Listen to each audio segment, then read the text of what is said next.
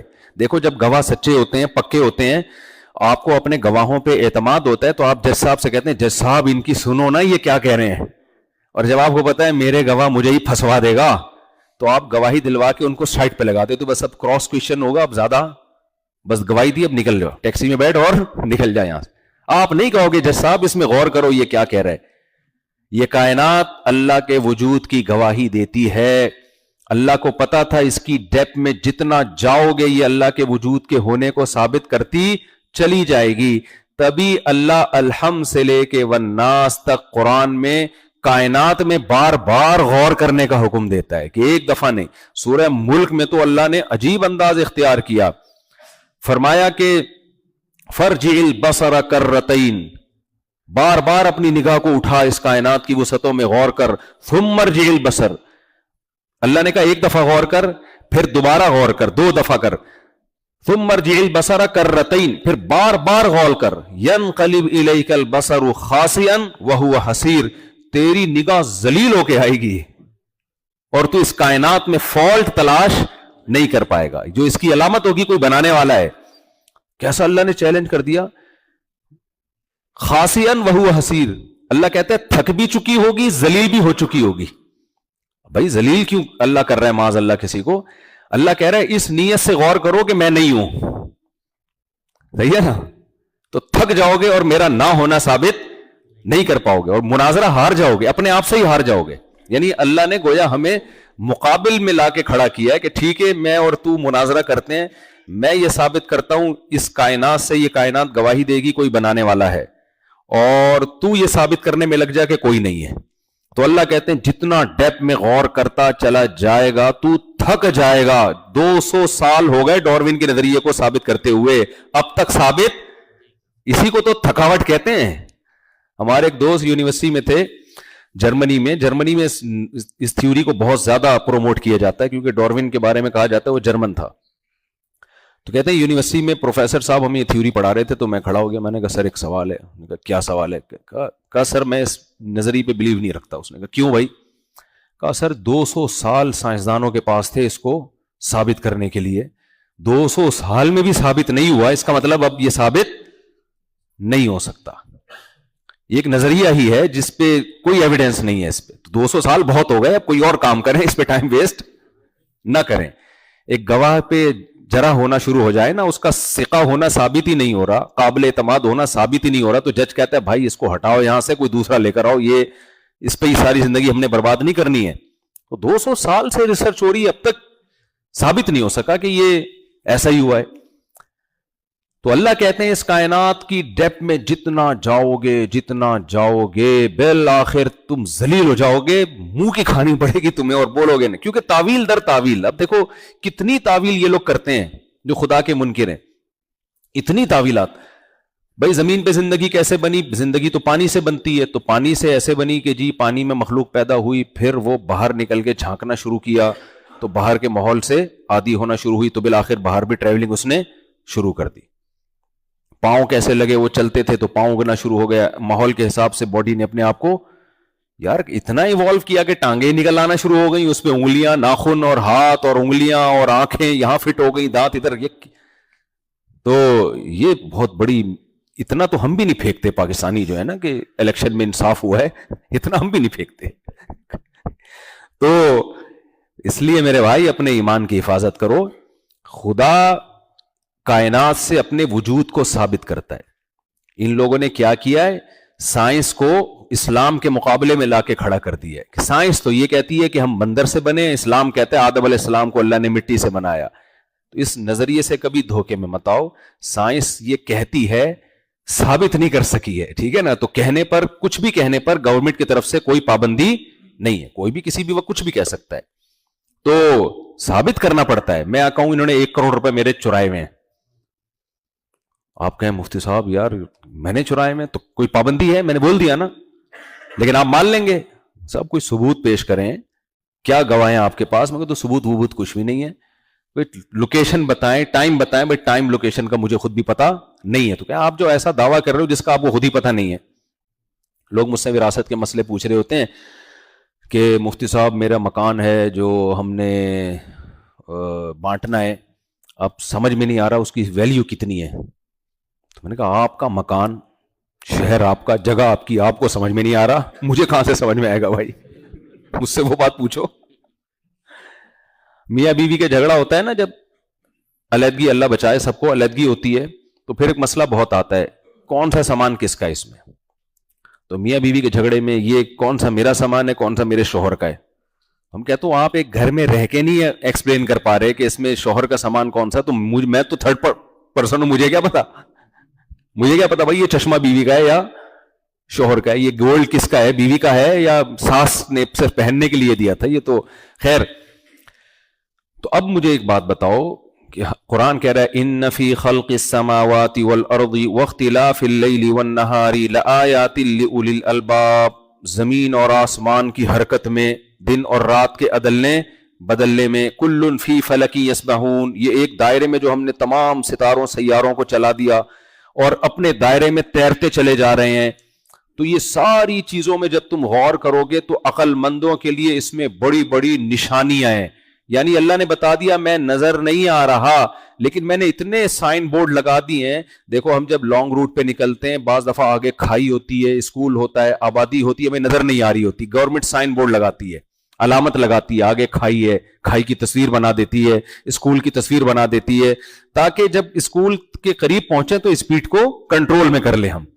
یہ اسی لیے سائن علامتیں لگائی جاتی ہیں کہ اگر اللہ نظر آ رہا ہوتا نا تو اللہ علامتیں نہ لگاتا اپنے ہونے کی, پھر تو کوئی مسئلہ ہی نہیں تھا نا. سارا مسئلہ یہ ہے کہ اللہ نظر نہیں آتا. تو یہ بات کر کے بس میں آگے بیان کی طرف چلتا ہوں, سمیٹتا ہوں پھر اس کو. پہلی بات یہ نظریہ کہ سائنس اس مسئلے میں اسلام کے خلاف نہیں ہے. سائنس کا مطلب ثابت شدہ حقیقت, ثابت شدہ کچھ بھی نہیں ہے, بلکہ سائنس اسلام کو فیور کرتی ہے. وہ کیسے فیور کرتی ہے؟ نیوٹن کا لا تو پڑھا ہوگا نا آپ نے. نیوٹن نے کیا کہا تھا؟ چینجر کے بغیر چینجنگ ممکن ہی نہیں ہے. ایسا ہی ہے نا,